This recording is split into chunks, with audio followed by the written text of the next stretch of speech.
dan belum pernah ada dalam sejarah politik Indonesia kecuali Budi Soekarno ya. Anda bisa lihat misalnya Soeharto misalnya berusaha untuk menjadikan anaknya sebagai menteri aja baru tutup baru akhir-akhir ya.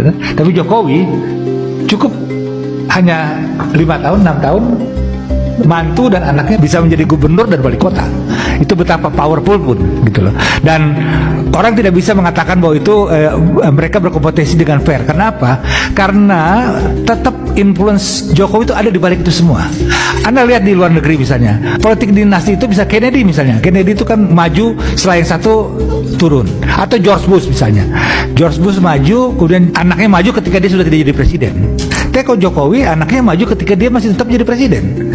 Orang milih bagaimanapun juga karena pengaruh bapaknya. Tidak mungkin juga gitu loh. Setidaknya 20-30% orang milih karena bapaknya. Jadi politik dinasti itu sejak awal sebenarnya sudah dibangun oleh Jokowi.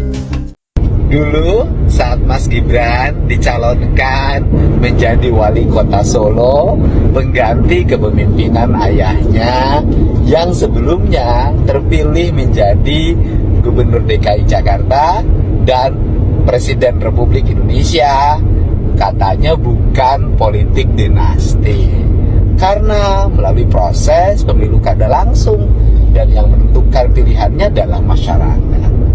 Tetapi sekarang saat Mas Gibran digadang-gadang dicalonkan menjadi calon wakil presiden Republik Indonesia, tiba-tiba itu adalah politik dinasti.